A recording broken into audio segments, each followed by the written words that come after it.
Good morning. Today we are going to be looking at a letter, and this letter was written by Peter, and he was one of Jesus's 12 disciples who later became an apostle, and he was one of Jesus's closest friends. And what he wanted to do was he wanted to tell the good news of Jesus to everybody, and that was his mission. And this letter began something like this. To God's elect, exiles scattered throughout the provinces of Pontus, Galatia, Cappadocia, Asia and Bithynia, who have been chosen according to the foreknowledge of God the Father through the sanctifying work of the Spirit to be obedient to Jesus and sprinkled with his blood. Grace and peace be yours in abundance.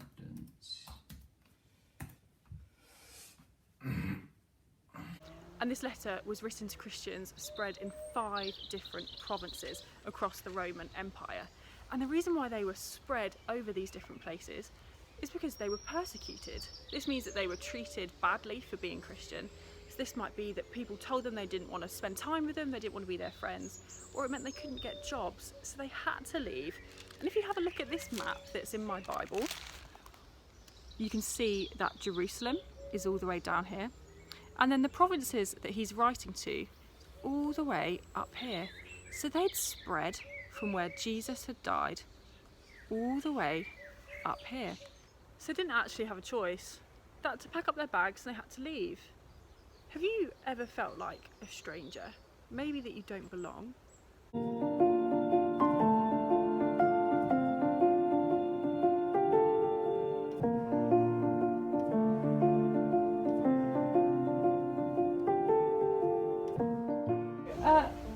My name's Issy. Can we be friends? Don't think they understand what I'm saying.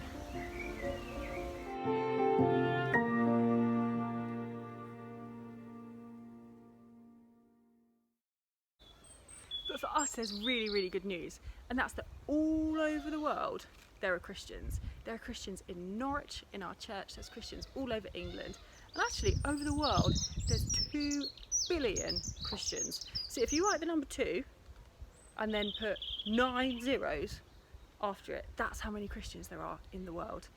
And my friend once said to me, Issy, it must be really nice to be a Christian, because if you decide to move to another place, you've got an immediate family there.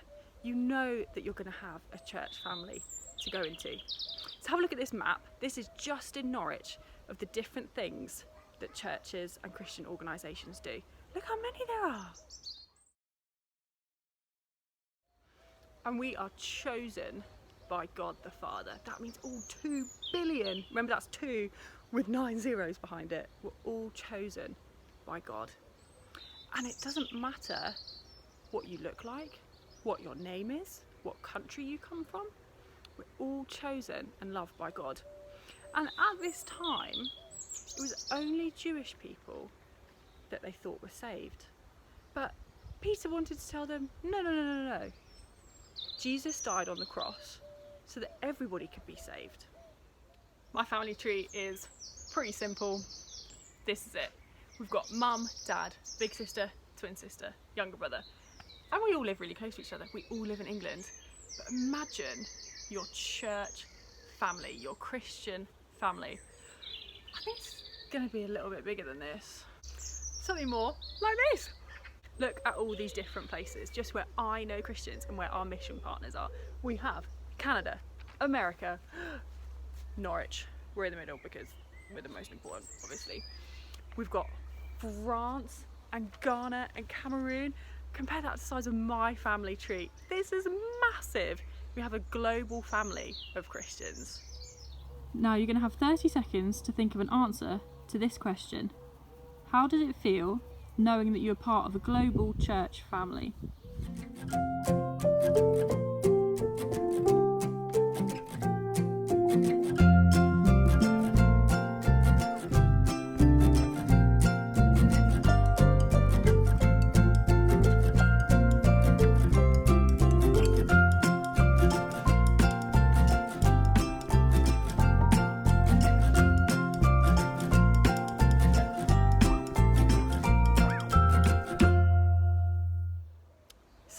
rewind back to who Peter is. Now in John chapter 21, he met Jesus again after he died, and Jesus gave him some really important instructions. And it went like this. Peter, do you love me more than these?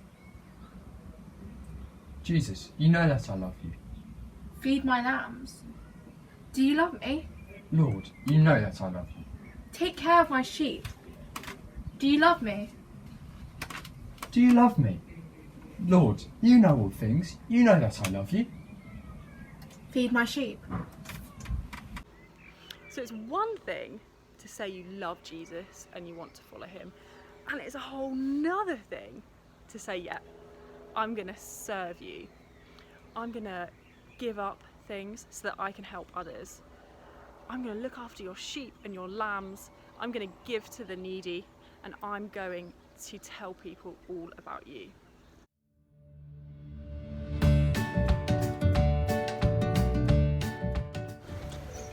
Have you got a Bible? Have you heard about Jesus? You got mine if you want. There you go.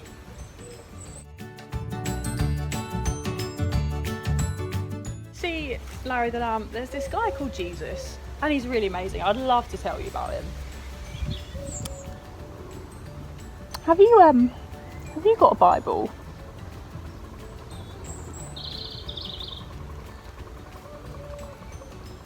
Can't get stuff. But it is so important to remember that we don't become a Christian by helping other people.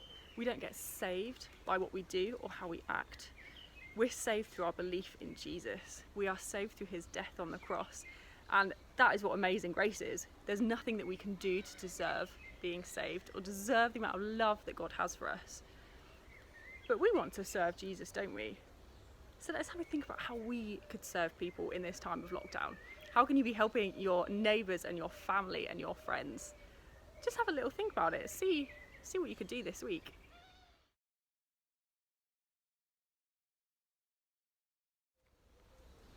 So what can you do? Step 1. You can choose to follow Jesus. You're not forced into following Jesus. It's your own decision. You can choose whether or not you want to allow Jesus into your life, if you want to be part of this global family. And it's amazing, trust me, it's so good. But it's your decision. So that's step 1, you've got to choose. Secondly, I want you to make some little binoculars with your hands, okay? Because I want you to look. So can you all do that for me now? Can you make a pair of binoculars? And I want you to look as though you're looking far away. You're looking far into eternity. Because that's what we have. We have eternity with God. And you might feel like a stranger at the moment, but just look. Look at the Bible. Look at this eternity we have promised, where we have a church family. For eternity, we get Jesus and God by our sides. So if you're not currently part of a church family and you feel all alone, like you have no Christian friends, get in contact with us. We would love to keep inviting people into our church family. Just because we can't physically meet face to face in church, that doesn't mean that we're any less of a church family. We are united through Christ, and that is an amazing, amazing